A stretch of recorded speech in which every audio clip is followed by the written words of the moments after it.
오늘 설교의 제목은 본받을 만한 교회의 5가지 특징이라고 정했습니다. 지금 우리가 데살로니가 교회를 살펴보고 있습니다. 본받을 만한 교회였습니다. 순전한 교회였습니다. 이 교회가 가지고 있던 특징을 오늘 살펴보면서 그렇게 작게 시작했던 교회, 짧은 시간 동안에 세워진 이 교회가 자신을 예수님께 온전히 드릴 때 어떠한 일이 일어났었는가 하는 것을 우리가 한번 살펴보기를 원합니다. 훌륭한 인물들 뒤에는 훌륭한 부모가 있습니다. 본받을 만한 훌륭한 교사, 멘토, 그런 인물이 있어요. 다른 사람의 도움 없이 홀로 선다는 것은 언뜻 듣기에 멋있는 말 같지만 실제로 그런 경우는 별로 없습니다. 내가 잘 알지 못해도 지금의 내가 있기까지는 누군가의 섬김과 희생, 사랑 이런 것이 있었습니다. 특히 부모님의 사랑과 헌신이 없었다면 우리는 여기 있지 못할 것입니다. 그런 예를 들자면 한도 끝도 없을 거예요. 우리 교회만 해도 우리가 스스로 힘으로 쓴 것 같지만 우리 교회가 세워지기까지 많은 사람들의 기도와 후원, 섬김 이런 것들이 있었습니다. 하나님은 모든 것이 합력하여 선을 이루게 하시는 그런 분이십니다. 잘 성장하려면 좋은 역할 모델, 롤 모델이 매우 중요합니다. 부모가 될 수도 있고 스승이나 선배, 역사적인 인물이 롤 모델이 될 수도 있습니다. 우리 교회도 어떤 교회를 롤 모델로 해서 시작을 했습니다. 잘 운영이 되는 교회를 보면서 저런 면은 좀 배워야 되겠다 생각했습니다. 잘 운영이 안 되는 교회를 보면서 저런 면은 좀 버려야 되겠다라고 생각을 했어요. 하나님은 저에게 그런 잘 되는 교회, 잘 되지 못하는 교회도 다 보여주셨습니다. 그리고 나는 저런 실수는 하지 말아야지 하면서 교회를 시작했습니다. 자, 그런데 우리 교회는 어떻습니까? 다른 교회의 모델이 될 만한 그런 좋은 교회입니까? 어떻게 생각하세요? 교회 역사가 오래되어야 좋은 교회는 아닙니다. 또 성도가 많아야 좋은 교회도 아닙니다. 순전한 믿음을 가진 교회, 사랑의 수고가 있는 교회, 소망의 인내가 있는 교회가 좋은 교회입니다. 교회가 성공하는 이유는 우리가 아니라 전적으로 하나님 때문입니다. 또 교회가 실패하는 이유는 하나님이 아니라 전적으로 우리 때문입니다. 오늘 본문을 통해서 좋은 모델 교회는 우리가 무엇을 할 수 있는지를 보여줍니다. 또 무엇을 해야 할지 방향을 또 제시해주고 또 마땅히 해야 할 일을 하도록 우리한테 영감을 주기도 한 것 같습니다. 그리스도인에게는 역할 모델을 잘 따라갈 때 많은 이점이 있습니다. 개인 입장에서 보면 성경에 훌륭한 역할 모델이 많이 있습니다. 또 교회 입장에서 보면 모든 회중한테 영감을 줄 수 있는 그런 역할 모델도 있어요. 우리가 살펴보는 이 데살로니가 교회는 구원받은 교회였습니다. 즉 거듭난 그리스도인들의 모임이었습니다. 이 점은 특히 중요합니다. 데살로니가 교회가 성공하게 된 비결은 순수한 믿음이었습니다. 집단 차원뿐만 아니라 개인 차원에서도 우리는 주님을 드러내기 위해서 힘써야 됩니다. 이것은 교회가 하나가 되는 그런 비결입니다. 그리스도를 본받는 믿음으로 걸어갈 때 그런 이유 때문에 박해를 받는다면 참으로 기쁜 일일 것입니다. 세상과 맞서는 교회는 당연히 고난을 당할 수밖에 없습니다. 데살로니가 교회는 2가지 방법으로 복음을 전했습니다. 첫 번째는 삶의 모범을 통해서 복음을 전했고 두 번째는 입을 통한 말씀의 증언으로 복음을 전했습니다. 참 교회는 어떤 교회냐? 주님의 재림을 기다리는 교회입니다. 그런데 성경 말씀을 오해해서 날짜를 정해놓고 기다리는 사람들이 있어요. 이게 문제지 성경은 분명하게 주님께서 다시 오신다고 말씀합니다. 그리스도인은 그리스도의 재림을 간절히 고대해야 됩니다. 왜 그렇습니까? 이 미래를 향한 소망이 있어야지만 현재 상황에서 주님을 섬기면서 우리가 경건하게 살아갈 수 있기 때문입니다. 주님 안에 굳게 선다는 것은 교리적으로 흔들리지 않는 믿음과 확고한 사랑을 갖는다는 그런 뜻이에요. 그래서 지난 한 주간 동안 제가 존 메가더 목사님의 하나님이 계획하신 교회라는 책을 좀 살펴보았습니다. 그 앞부분에 보면 이런 말들이 있습니다. 오늘날 효율적이지 못한 교회가 이토록 많은 이유가 뭐냐? 일반 그리스도인들은 물론이고 리더들 사이에서도 알곡과 가라지가 섞여 있기 때문이다 라고 하는 거예요. 하나님께서 이루시고자 하는 그 일에 차질이 발생하고 교회의 메시지가 혼탁해진다. 그 이유가 무엇이냐? 바로 거듭나지 못한 사람들이 교회의 직분을 차지하고 있기 때문이다 라고 말을 합니다. 정말 도전적이고 찔리는 말이 아닐 수가 없습니다. 그러면서 목회자의 가장 큰 역할이 뭔가? 교인들을 하나님 말씀에 순종하게 인도하는 것이다 라고 말을 합니다. 성경에 근거하지 않고 목회자 개인의 의견을 설교의 주제로 삼는 것은 위험하다. 그렇게 되면 말씀을 듣고 이해하고 복종하는 교회를 일구어낼 수가 없다라고 지적을 합니다. 우리가 지금 바른 신약 교회를 한다고 말을 하는데 이 도대체 어떻게 하는 것이 바른 신약 교회냐 하는 질문에 대한 좋은 가이드가 될 수 있다고 생각을 합니다. 교회 리더의 가장 중요한 조건은 경건한 성품이에요. 그래서 모든 그리스도인이 다른 그리스도인들을 바르게 세우는 일에 동참할 수 있어야 됩니다. 교회는 자원하는 사람이 아니라 경건한 사람을 리더로 세워줘야 됩니다. 자, 이 말에도 저는 상당히 공감을 했습니다. 우리도 처음에는 뭔가 해보겠다는 사람을 한번 세웠던 경험이 있습니다. 그런데 열심을 가지고 자원하는 것도 물론 중요하지만 더 중요한 것이 있습니다. 바로 경건한 사람, 하나님의 성품을 따르는 사람을 세워야 한다는 그런 귀중한 경험을 얻었습니다. 가끔 아내가 저한테 하는 말이 있어요. 이거 허락받고 하는 얘기입니다. 당신은 참 힘들겠다 그런 말을 하는 거예요. 왜 그러냐 했더니 경건하지 않으면서 경건한 척 하려니까 얼마나 힘드냐. 아주 뼈를 때리는 그러한 말이었습니다. 자, 경건이 뭘까요?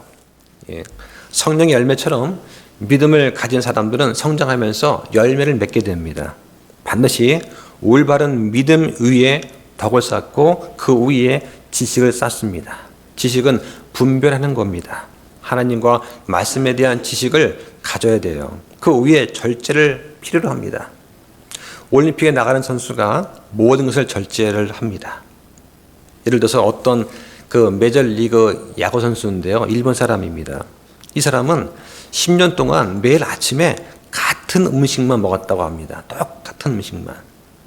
뭐 일본 사람이니까 뭐 된장국 먹었겠죠. 미소 된장국. 왜냐하면 다른 음식을 먹고 탈이 나면 안 되기 때문에 그 메이저리그에 내가 그 일반 타자로 나가기 위해서는 반드시 건강한 몸을 유지하기 위해서 검증된 그런 음식을 먹었다는 거예요. 10년 동안 매일 아침마다 이 음식만 계속 먹었다는 것입니다. 그래서 한 번도 탈이 나지 않고 경기에 참여할 수 있었다 하는 얘기가 TV에 나오더라고요. 이게 절제입니다. 자, 그다음에 인내가 필요합니다. 그 다음에가 하나님의 성품이에요. 이걸 경건이라고 하는 것이죠. 경건은 하나님과 내가 관계를 잘 맺는 겁니다. 그분처럼 내가 하는 거예요. 그래서 성경에 나타난 하나님의 뜻대로 내가 걸어가는 것입니다. 이게 경건입니다. 그 위에 형제의 친절을 쌓고 그 위에 아가페 사랑을 쌓는 것입니다. 그래서 아마 집사람 보기 제가 이 경건하게 잘 걸어가지 않은 것처럼 그런 보이는 것 같습니다. 이런 말을 저한테 해주면 제가 찔리는 거죠. 그래서 어떤 예전에 그 왕은 그런 말을 했다지 않습니까? 아침에 조리를 할 때마다 신하가 왕한테 당신 똑바로 해야 된다. 당신이 뭐 얼마까지 할 것 같으냐? 뭐 이런 말을 하게끔 했다고 하더라고요. 스스로 이제 절제를 하기 위한 것이죠. 그래서 뭐 이렇게 사탕 발림하는 그런 신앙은 다 내쳐버리고 아침마다 이렇게 그 바른 말 하는 사람을 세웠다고 합니다. 신약에 나오는 많은 교회 가운데 이 데살로니가 교회는 본받을 만한 교회가 되는 것이 분명합니다. 바울은 오늘 본문에 1장 7절에서 그들의 모범을 칭찬했어요. 그 7절 보시면 그러므로 너희는 마케도니아는 그리스의 북부에 해당합니다. 와 아가야는 그리스의 남부죠. 여기서 믿는 모든 자들한테 본이 되었다라고 말을 합니다. 성도들은 다른 사람을 세우든지 아니면 멸하든지 둘 중 하나를 하게 마련입니다.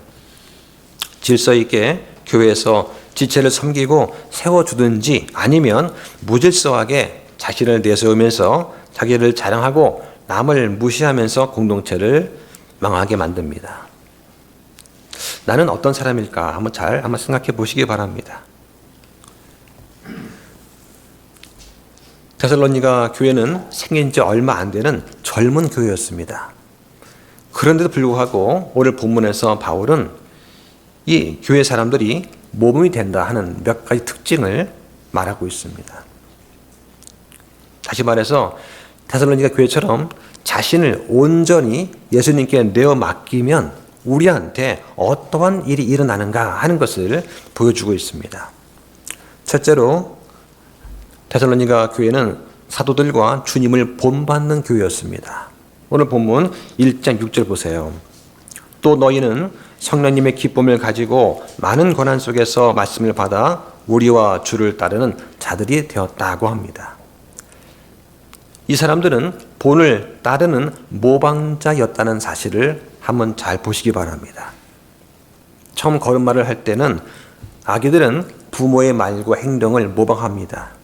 학교를 들어가면 선생님 말씀을 들으면서 지식과 교양을 모방합니다. 학자들도 지도 교수의 지도를 받으면서 모방을 합니다. 그래서 누구한테 배웠느냐가 참 중요합니다. 우리가 가진 교리와 문화도 좋은 선생한테서 모방한 것입니다. 예수님의 제자들과 사도들 또한 예수님으로부터 배우고 모방했습니다. 이 데살로니가 교회는 어떻습니까? 사도들과 주님의 본을 따랐다라고 말을 합니다. 그래서 2장 14절에 보면 이런 말씀이 있습니다. 형제들아 너희가 그리스도 예수님 안에서 유대에 있는 하나님의 교회들을 따르는 자들이 되었다고 말을 합니다. 바울은 고린도 교회에도 본을 따르라고 간청했습니다. 그러므로 내가 너에게 간청하노니 너희는 나를 따르는 자들이 되라고 합니다. 또 빌립보 교인들한테도 말을 합니다. 형제들아 너희는 함께 나를 따르는 자들이 되고 또 너희가 우리를 본보기로 삼은 것 같이 그렇게 걷는 자들을 주목하라고 말합니다. 뭘 주목합니까? 과연 우리를 가르치는 저 바울이 하늘에 속한 사람의 언행을 하고 있는가 그것을 지켜보고 따르라는 것입니다. 바울 자신도 그리스도를 본받으려고 노력을 했습니다. 내가 그리스도를 따르는 자가 된 것 같이 너희도 나를 따르는 자들이 되라고 말을 합니다. 우리가 기억해야 됩니다. 다른 사람들한테 우리 교회가 좋은 본보기가 되려면 먼저 우리 교회가 좋은 본을 따르는 사람, 좋은 본을 따르는 교회가 되어야 된다는 것입니다. 특히 무엇보다도 주님의 말씀과 사도의 그런 본을 잘 따라야 됩니다. 자, 우리는 어떻습니까? 우리는 지금 좋은 본이 되는 다른 사람들, 다른 교회를 본받기 위해서 노력을 하고 있습니까? 예수님의 제자들은 어떻습니까? 제자들은 반드시 주님을 본받기 위해서 노력을 했어요. 한번 찾아보겠습니다. 요한복음 13장 13절로 15절 보겠습니다. 너희가 나를 선생과 주라 부르니 너희 말이 옳도다. 내가 그러하니라. 그런즉 너희 주와 선생인 내가 너희 발을 씻겨 주었으니 너희도 서로 발을 씻겨 주어야만 하느니라. 내가 너희에게 행한 것 같이 너희도 행하게 하려고 내가 너희에게 본보기를 주었느니라. 자, 지금 예수님께서 제자를 모아놓고 발을 씻기는 장면이 나오고 있습니다. 그래서 앞에 1절부터 12절에 예수님께서 발을 씻기는 장면이 나와요. 자, 그런데 그 가운데 누가 있었느냐? 가롯 유다도 있었어요. 예수님께서는 이 마귀의 자식인 가롯 유다가 자기를 배반할 것을 알고 계셨습니다. 그런데 그 배반할 것을 미리 아심에도 불구하고 예수님은 그 가롯 유다의 발을 씻겨 주셨어요. 그러면서 내가 본을 보인 것 같이 너희도 그렇게 하라고 말씀을 하시는 겁니다. 자, 그런데 성경에는 어디를 봐도 나중에 이 제자들이 서로의 발을 씻겨 주었다는 말은 나오지 않습니다. 아마 했을 거라고 생각이 됩니다. 여기서의 포인트는 뭐냐?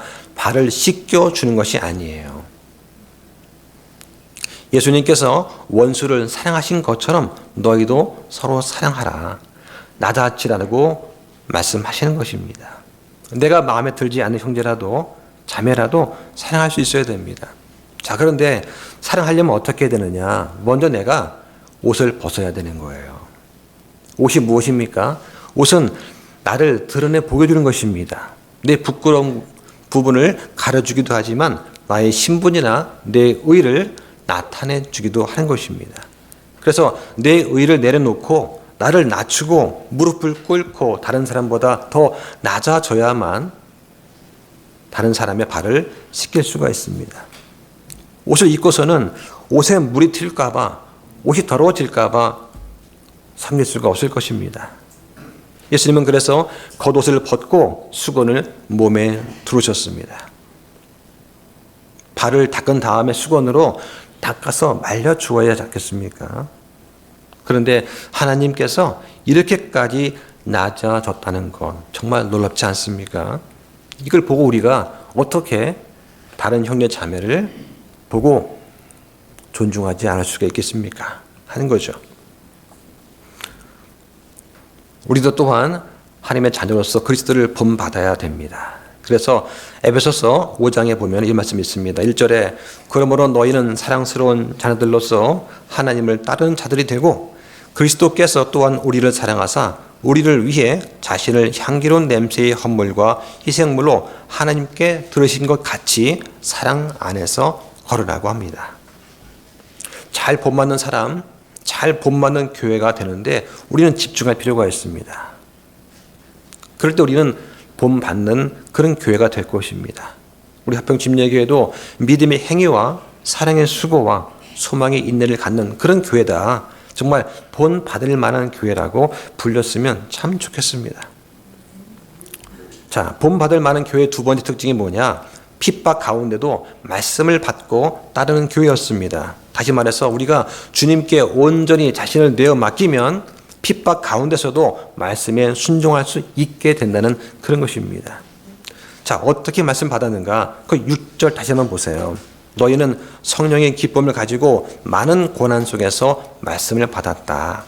자, 첫 번째는 뭐냐? 많은 고난 속에서 말씀을 받았습니다. 자, 이 문장을 영어 성경에 보면은 많은 고난 속에서 in much affliction 하는 것이 먼저 나옵니다. 무엇보다 기쁨, 조이보다 먼저 나와요. 많은 고난 속에서 핍박받는 부분을 먼저 얘기를 합니다. 그들은 박해 가운데도 불구하고 말씀을 받았습니다. 그래서 사도행전 17장에 보면 바울 일행이 암피폴리스하고 아폴로니아를 지나서 데살로니가에 이르렀을 때 3주간 복음을 선포합니다. 그때 믿지 않는 유대인들이 불량배들을 데리고 옵니다. 소란케 합니다. 야손의 집을 습격을 합니다. 그리고 바울 일행을 끌어내려고 하는 것이죠. 이걸 피해서 바울이 밤에 몰래 베레아로 피신을 하게 됩니다. 자, 이런 일이 있었습니다. 그러니까 소위 불량배들이 족복들이 닥친 거예요. 닥쳐가지고 막 상 뒤 없고 하는 그런 가운데서도 바울이 전한 말씀을 이 데살로니가 사람들이 받았다는 거예요. 이건 정말 기적이 아닐 수가 없습니다. 말씀을 전하는 그런 좋은 일이 핍박과 함께 왔을 때 사람들이 그 말씀을 버리지 않고 받았다는 것입니다. 데살로니가 교인들은 예수 그리스도를 믿음으로 인해서 그 유대인들로부터 고난을 받은 거예요. 자, 그럼 왜 그리스도인들은 많은 고난을 받아야 될까? 한번 보겠습니다. 사도행전 14장 22절 보시죠. 제자들의 혼을 굳건하게 하며 믿음 안에 거하도록 그들을 권면하고 또 우리가 반드시 많은 환난을 거쳐 하나님의 왕국에 들어가야 하리라고 권면하노라. 자, 이게 초기 기독교의 모습이에요. 그 당시에는 그리스도를 믿는다는 것은 고통과 박해를 당연히 겪는 것으로 그렇게 이해를 했었습니다. 많은 환난을 거쳤다. 거기 보니까 19절에 뭐가 나옵니까? 바울을 돌로 친 뒤에 그가 죽은 줄로 생각하고는 도시 밖으로 그를 끌어내었다. 거의 죽을 정도까지 고난을 받은 거예요.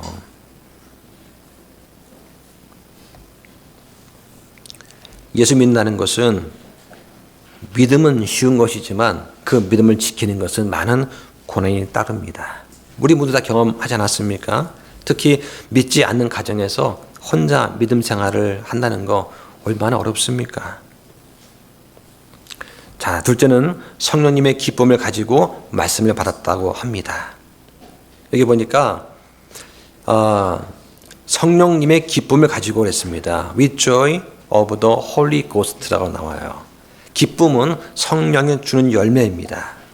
그죠? 자, 근데 성경에 보면은 성령 할 때가 있고 성령님 할 때가 있습니다. 그 차이가 좀 있는데요. 성령님께서 내적으로 일하실 때는 The Spirit, 성령이라고 표시를 했고, 외적으로 드러나게 일을 하실 때는 The Holy Ghost, 성령님으로 번역을 했습니다. 그래서 사도행전 이전에 오순절 성령 강림하실 때 성령이 임하시는 그것이 눈에 보이게 임하셨습니다. 그럴 때는 The Holy Ghost라고 기록을 했습니다. 번역자들이. 하나님은 성령을 통해서 믿는 자한테 기쁨을 주세요. 로마서 15장 13절에 보니까 소망의 하나님께서 너희가 믿는 가운데 모든 기쁨과 화평으로 너희를 충만하게 하사라고 말을 합니다. 기쁨과 화평은 천년 왕국의 특징입니다. 우리가 믿음으로 일을 할 때는 반드시 우리 마음속에 기쁨과 화평이 임하게 됩니다. 기도할 때 그 기도가 응답받을 때 마찬가지입니다. 기쁨과 화평이 내 안에 임하게 됩니다. 그런데 응답받지 못하는 기도의 특징이 뭔가? 내 마음속에 기쁨이 없어요. 내 마음속에 화평이 없습니다. 그것은 응답받지 못하는 기도를 내가 억지로 하지는 않는가 생각할 때가 됩니다. 또 언제 성령님으로 충만하냐? 특히 박해받을 때 그렇다고 말을 합니다. 한번 찾아보겠습니다. 사도행전 13장, 자, 앞장에서 13장 49절부터 52절까지 한번 보세요.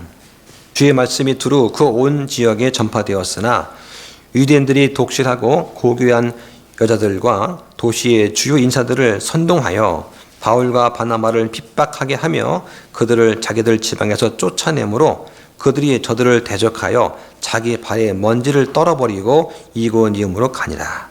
제자들이 기쁨과 성령님으로 충만하더라고 합니다. 여기 51절에 저들이 누구입니까? 믿음이 없고 냉혹한 유대인들입니다. 그래서 유대인들한테 복음을 전하러 갔는데 이들이 대적을 하니까 어떻게 했습니까? 자기 발에 먼지를 떨었다. 이것은 유대인들의 관습이에요. 이건 일종의 관계를 끊겠다라는 뜻입니다. 그래서 당신들의 결정에 당신이 책임을 지십시오라는 뜻으로 발에 신발에 먼지를 털었다는 그런 것이 되겠죠. 자, 그래서 유대인들이 이렇게 핍박을 하고 쫓아내기도 했다는 거예요. 자, 그런데 바울은 이 데살로니가 사람들이 어떻게 말씀을 받았는가? 그 말씀을 2장 13절에서 이렇게 설명을 합니다. 한번 찾아볼까요? 데살로니가 전서 2장 13절 보시죠. 이런 까닭으로 우리가 또한 하나님께 끊임없이 감사를 드리나니 이는 너희가 우리에게서 들은 하나님의 말씀을 받을 때에 그것을 사람들의 말로 받지 아니하고 하나님의 말씀으로 받았기 때문인데 그것은 진실로 하나님의 말씀이니라. 그것이 또한 믿는 너희 안에서 혈육 있게 일하고 있느니라. 여기 보니까 바울 일행이 사도들이 전한 그 말씀을 어떻게 받았습니까? 사람의 말이 아니구나, 하나님이 주신 말씀이다라고 믿고 받은 거예요. 그 결과가 무엇입니까? 그 말씀이 너희 안에서 효력있게 일하고 있다고 말씀을 합니다. 똑같이 교회를 다니고 똑같이 설교를 듣고 하는데 어떤 사람은 믿음이 성장을 해요. 근데 어떤 사람은 믿음이 성장하지 않습니다. 그 차이가 무엇이냐? 그 말씀을 듣고 받을 때 하나님 말씀으로 믿고 받는 것입니다. 물론 그 말씀을 잘 분별해서 내가 받아야 됩니다. 그런데 잘 분별해서 이 말씀이 성경과 일치하다 판단되면 그것을 내게 주신 말씀으로 믿고 받아들여야 되는 것입니다. 그래야 말씀이 효력 있게 일하는 것이다. 그래서 우리가 본받을 만한, 또 본이 되기 위해서 중요한 것은 뭐냐? 우리가 이 말씀을 바르게 받는 것입니다. 자, 우리 집 어떻습니까? 우리가 이 말씀을 어떻게 지금 받아들이고 있습니까? 혹시 나한테 유리할 때만 이 말씀을 나한테 받아들이진 않습니까? 우리는 하루 시간 중에서 얼마를 할애해서 말씀을 읽는데 쓰고 있습니까?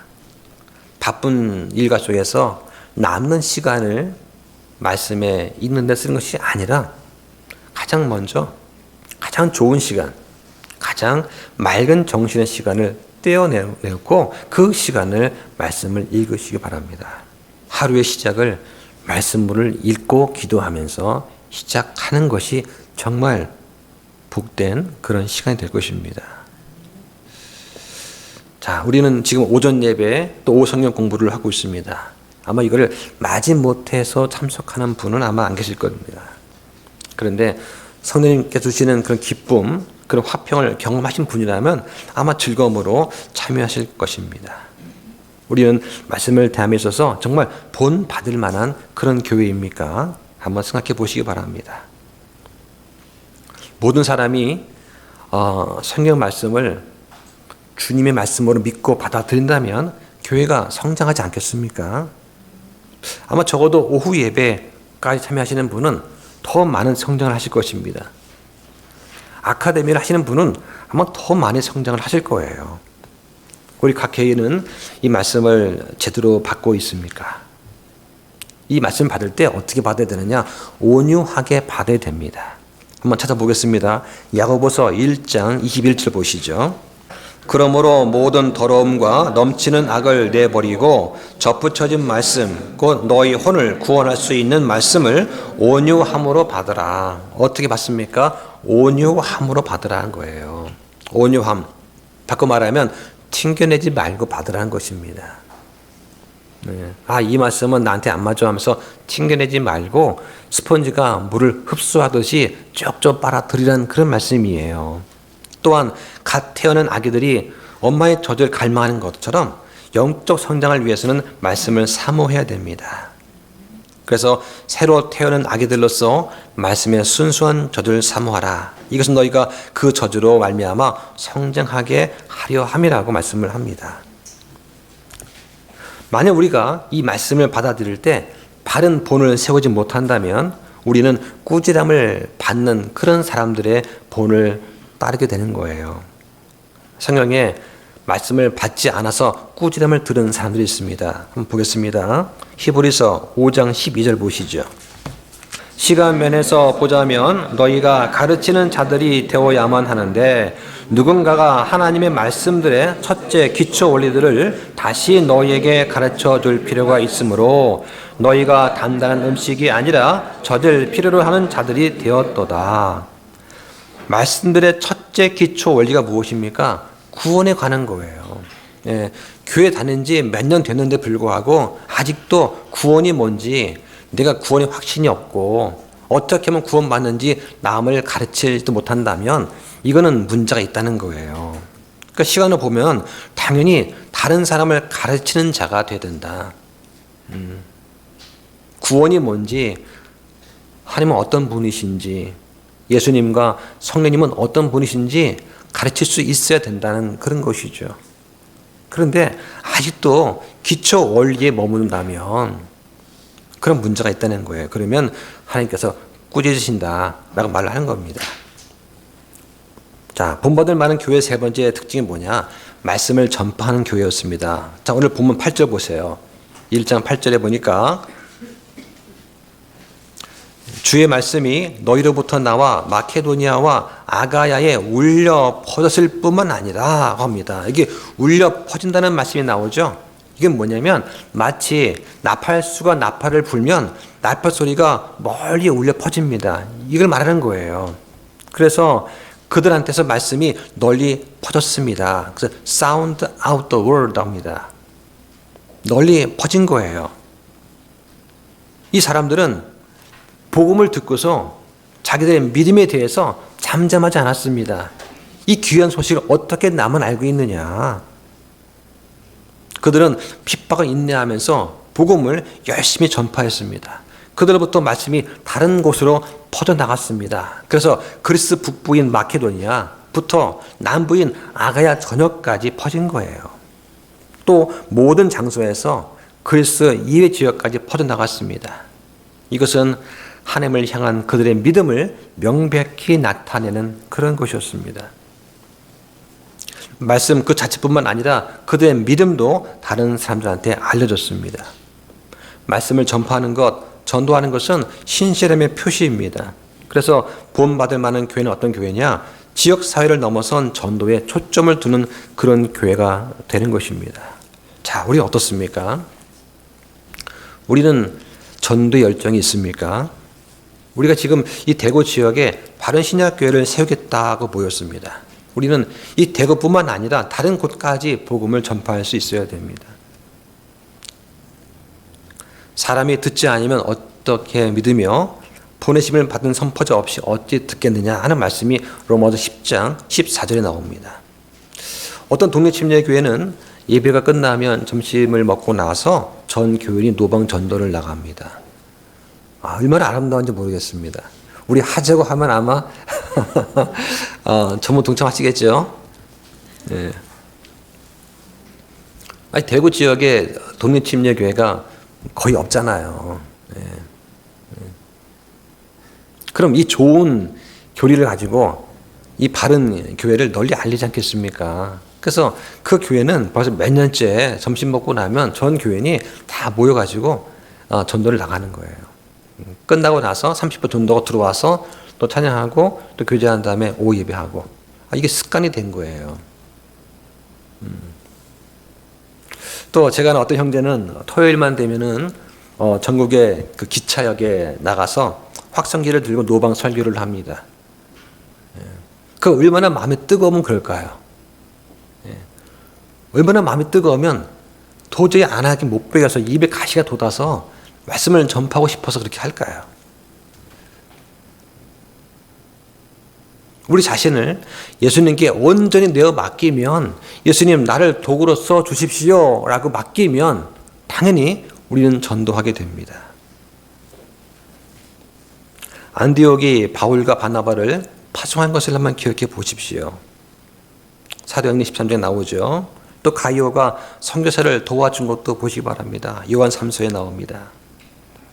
교회가 설교자를 파송하거나 후원하는 것, 그리고 다른 곳에서 말씀을 전할 정도로 성장하는 것, 이거 정말 본받을 만한 교회라고 할 수가 있습니다. 우리 교회도 선교사를 파송하고 지역교회 설교자를 배출해 내놓고 세워주는 그런 교회로 성장하면 참 좋겠습니다. 그렇게 해서 우리 교회가 세워졌고 또 우리도 그런 교회로 성장하면 좋겠습니다. 어떻게 하면 될까요? 우리가 자신을 온전히 주님께 내어 맡기면, 그러면 말씀을 선포하는 그런 전도 열정을 우리는 품게 됩니다. 자, 이러한 데살로니가 사람들의 믿음이 널리 퍼진 것처럼 소문도 함께 퍼져나갔습니다. 어떤 소문이냐? 저 교회가 참 하나님을 섬긴다는 그런 소문이에요. 자, 오늘 본문 1장 9절에 보니까 그들이 스스로 우리에 관해 보여주되 우리가 어떤 식으로 너희에게 들어갔는지, 또 너희가 어떻게 우상들을 버리고 하나님께 돌아와 살아계시고 참되신 하나님을 섬기며 라고 말합니다. 이 갓 태어난 젊은 교회, 이 작은 교회가 어떻게 섬김으로 발전하는지 보십시오. 그들은 우상을 버리고 하나님께 돌아왔습니다. Turn to God from idols 나옵니다. 우상에서 하나님으로 돌아온 거예요. 돌아왔다는 것은 뭐냐? 개종을 말하는 것입니다. 우상에 대한 헌신에서 하나님께 대한 헌신으로 돌아온 극적인 변화입니다. 바울이 루스드라에서 복음을 선포합니다. 바울이 이 루스드라 도시에서 안진뱅이를 일으키고 그들의 말로, 그들의 방언으로 복음을 선포했습니다. 그랬더니 뭐라고 하냐? 야, 마치 신들이 내려온 것 같다 하면서 바울 일행을 그리스 로마의 그 신으로 숭배하려는 그런 시도가 있었습니다. 이 정도로 당시에 우상 숭배가 만연했어요. 그런 사람들이 이제 개종을 통해서 주를 섬기는 것이 가능해진 거예요. 우리가 하나님과 우상을 동시에 섬길 수는 없습니다. 주를 섬기려면 우리는 주로부터 멀어지게 만드는 것들을 다 내어 버려야 되는 것입니다. 한번 볼까요? 마태복음 6장 24절 보시죠. 아무도 두 주인을 섬길 수 없나니 이는 그가 한 주인을 미워하고 다른 주인을 사랑하거나 혹은 한 주인을 떠받들고 다른 주인을 업신여길 것이기 때문이라. 너희가 하나님과 만물을 겸하여 섬길 수 없느니라. 하나님이라는 유일신이 나오고 만몬이라는 신이 나옵니다. 지금 우리가 두 신을 겸하여 섬길 수 없습니다. 우리의 주인은 한 분이시지 결코 두 분이 될 수가 없어요.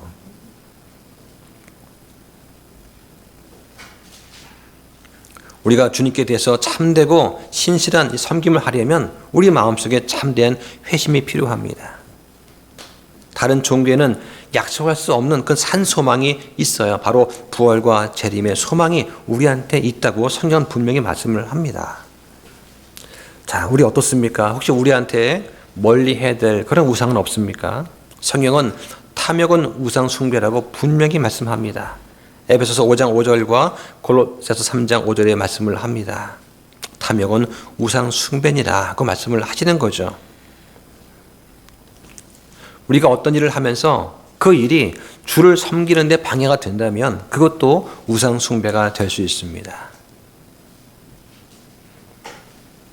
혹시 우리는 분열된 마음으로, 나눠진 마음으로 주님 앞에 나오고 있지는 않습니까? 세상을 섬기고 싶어 하면서 동시에 주를 섬기려고 하는 그런 마음은 없나요? 아버지를 사랑하면서 동시에 세상을 사랑하려는 그런 마음은 없습니까? 마치 아내와 남편을 사랑하면서 동시에 다른 남자 여자를 사랑하려는 것과 같은 것입니다. 우리가 자신을 온전히 주님께 맡기면 우리는 참 하나님을 섬기게 됩니다. 자, 마지막으로 칭찬받을 만한 이 데살로니가 교회의 특징이 뭐냐? 바로 예수님의 재림을 기다리는 교회였습니다. 자, 오늘 본문 10절 보십시오. 그분께서 죽은 자들로부터 일으키신 그분의 아들께서 하늘로부터 오실 것을 기다리는지 보여주는데 이분은 곧 다가올 진노로부터 우리를 구출하신 그 예수님이시다. 예수님께서 다시 오시기를 기다리고 있었습니다. 여기서 기다린다는 그 말은 예수님께서 다시 오시는 그 재림을 고대하고 있다는 그런 말입니다. 자, 몇 권 찾아보겠습니다. 빌립보서 3장 20절 보시죠. 우리의 생활 방식은 하늘에 있으며 또한 거기로부터 오실 구원자 예수 그리스도를 우리가 기다리고 있는데, 자, 하늘에 우리의 생활 방식, 우리의 시민권이 있습니다. 거기서부터 우리의 구원자 주 예수 그리스도께서 다시 오신다고 성경이 말씀을 하시는 거예요. 자, 이 말씀을 읽을 때 오시는구나 하고 가슴이 두근두근 뛰십니까? 주님께서 다시 오신다고 하는 그 말씀을 읽는 순간에 우리의 마음의 심장이 뛰시냐고요.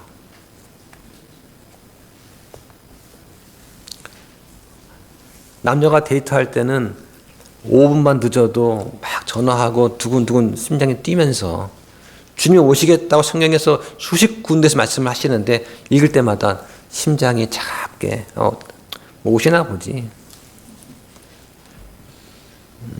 사랑이 식지 않았습니까? 그런데 성경에서 기다린다는 그 말씀은 뭐냐? 우리가 일하면서 능동적으로 기다리는 것을 말합니다. 이 당시에 이 교회는 어떤 일을 했었냐? 주님께서 곧 오실 텐데 뭐하러 일을 하냐? 주님 오시면 다 소용없는데 하면서 일하지 않고 무의도식하는 그런 사람들이 있었습니다. 우리는 열심히 일을 하면서 재림을 기다려야 됩니다.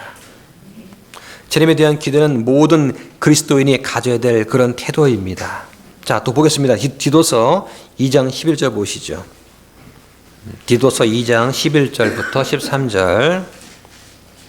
자, 11절은 제가 읽습니다. 구원을 가져다 주시는 하나님의 은혜가 모든 사람에게 나타나 우리를 가르치시되 하나님의 성품에 위배되는 것과 세상에 속한 정욕들을 우리가 거부하고 이 현 세상에서 맑은 정신을 가지고 의롭게 하나님의 뜻대로 살며 저 복된 소망과 위대하신 하나님 곧 우리 구원자 예수 그리스도의 영광스러운 나타나심을 기다리게 하셨느니라.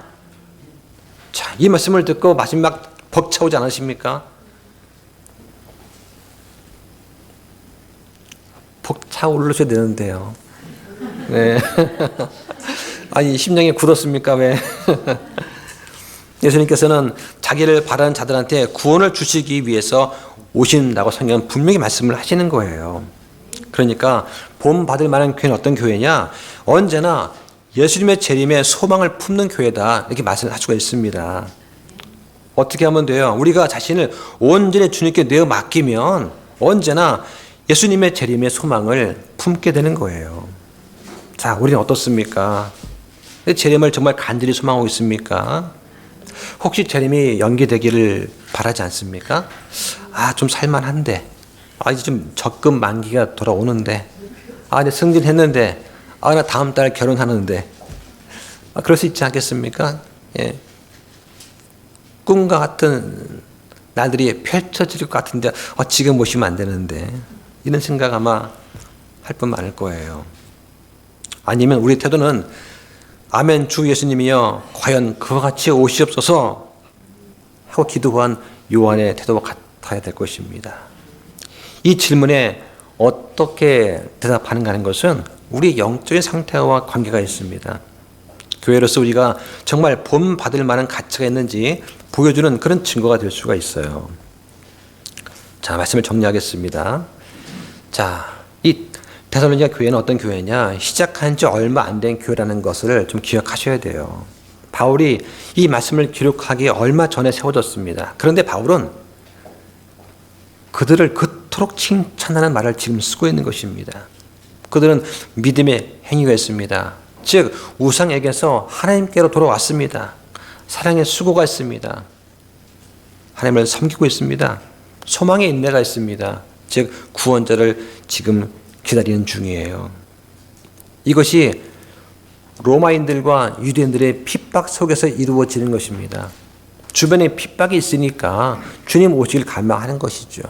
우리가 지금 어떻습니까? 태평성대 아닙니까 지금? 누구나 성경 읽을 수 있고 누구나 아무 때나 찬양할 수 있고 언제나 교회 갈 수 있는 그런 시대에 살고 있으니까, 즉 핍박이 없으니까 주님 오시든지 말든지 그런 태도 아니니까요.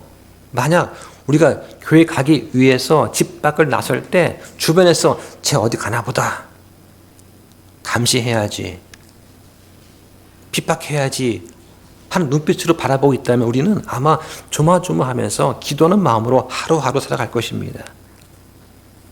따라서 핍박과 고난이 있다고 해서 그게 꼭 나쁜 것이냐? 그렇지는 않다는 거예요. 오늘 말씀은 사람들이 자신을 완전히 예수님께 드릴 때 어떠한 일이 일어날 수 있는가를 보여줍니다. 예수님과 사도의 본을 본받고자 할 때, 핍박 가운데 말씀을 받아들일 때, 세상에서 구별되어서 전심으로 주님께 돌이킬 때, 복음을 선포할 때, 또 재림에 대한 약속을 기다리면서 열심히 살아갈 때, 이런 교회를 통해서 주의 말씀이 나팔을 불듯이 널리 퍼지게 될 것입니다. 그들의 믿음 명성도 높아질 것입니다. 이것이 우리에게도 해당되기를 바랍니다. 자, 마지막으로 재림에 대해서 말씀을 좀 드리겠습니다. 이 재림은 다가올 진노에서 우리를 구출하신다는 것을 좀 기억을 하셔야 됩니다.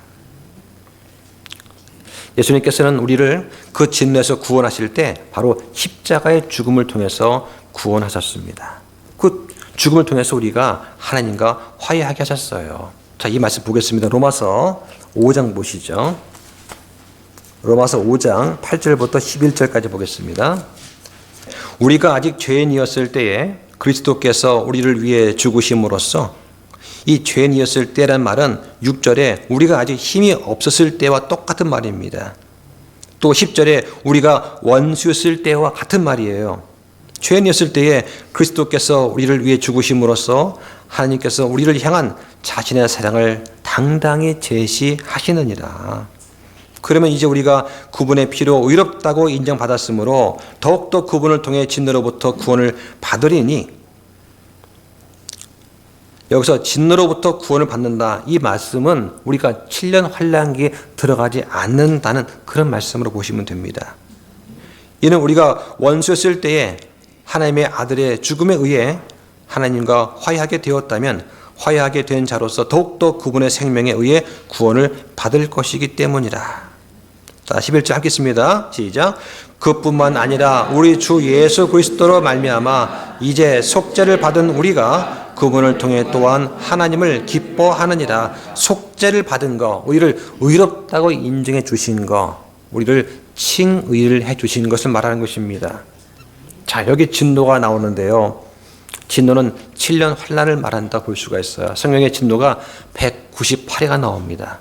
원래 진노는 피할 수 없는 것이고 감당할 수 없는 혹독한 심판을 말하는 것이에요. 그래서 성경에서 진노, 그럼 되게 7년 환난을 뜻합니다. 우리가 주님을 기다리면서 기다리면 안 되는 것이 있어요. 바로 7년 환난기입니다. 예수님의 재림을 기다리면서 7년 환난을 기다리면 안 돼요. 우리는 관계가 없습니다. 또 짐승의 표를 기다리면 안 되는 것입니다. 또 적 그리스도가 오기를 우리가 보기를 바라면 안 되는 거예요. 7년 환난기와 짐승의 표와 적 그리스도는 우리와 관계가 없어요. 자, 한 그림 보여주시죠. 자, 재림에는 두 단계가 있습니다. 바로 휴거와 지상의 강림이 있어요. 휴거는 뭐냐? 성도들을 위해서 공중에 임하는 것입니다. 휴거가 끝나면 땅에서는 7년 환난기가 있습니다. 강림은 뭐냐? 성도와 함께 땅에 임하는 것입니다. 이 이후에 천년 왕국을 세워주는 것이 되겠죠.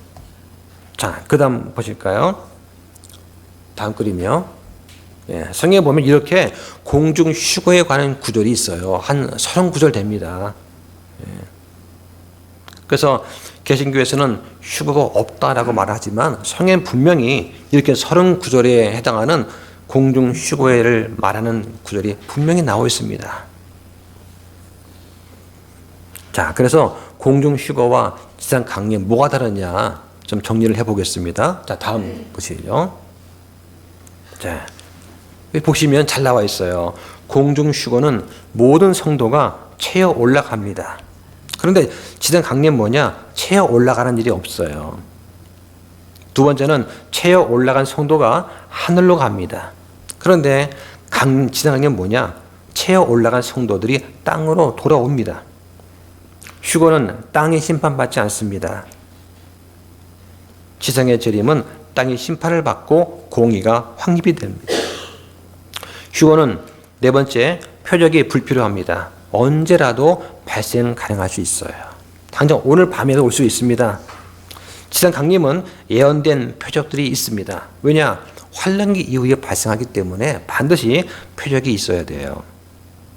다섯 번째는 공중 휴거는 구약에는 안 나옵니다. 지상 강림은 구약에 많이 예언되어 있어요. 여섯 번째는 공중 휴거는 성도들에게만 해당이 됩니다. 지상 재림은 온 인류한테 영향을 줍니다. 가장 큰 영향 받는 것이 유대인들이 되겠죠. 유대인들이 3분의 2가 죽게 되니까. 일곱 번째는 공중 휴거는 주의 진노의 날 이전에 일어납니다. 지상 재림은 진노의 날을 끝날 때 나타납니다. 여덟 번째는 공중 휴거는 사탄에 대한 언급이 없어요. 그런데 지상 강림은 사탄이 결박이 되는 일이 있다고 말씀을 하는 것이죠. 아홉 번째로 공중 휴거는 그리스도께서 자신의 백성을 위해 오시는 것입니다. 지상 재림은 그리스도께서 자신의 백성과 함께 오세요. 그러니까 우리가 휴거하면은 7년 동안의 혼인 잔치가 있고 우리와 예수님께서 함께 내려오는 거예요. 열 번째는 그리스도께서 공중에 오십니다. 그리고 재림은 땅에 오시는 것이죠. 11번째 휴거는 백성만 구분을 보게 됩니다. 믿지 않는 사람은 그리스도의 공중 강림을 볼 수가 없어요. 지상의 재림은 모든 사람이 구분을 보게 되는 것입니다. 이때는 심판하러 오시기 때문이죠. 12번째는 공중 휴거는 공중 휴거 이후에 환란기가 시작이 되는 것입니다. 지상 재림은 이 끝나면 천년 왕국이 시작이 되는 것이죠. 예, 이게 구분이 되는 거예요. 이걸 암시하는 구절이 아까 보여드린 39절이 여기에 해당하는 것입니다. 그래서 우리 안에도 하나님께 돌아가는 그런 믿음의 행위가 있어야 됩니다. 우리 안에 주를 섬기는 사랑의 수고가 있어야 됩니다. 우리 마음속에 구원자를 기다리는 그런 소망의 인내가 넘치기를 주의 이름으로 축원합니다. 기도 마치겠습니다.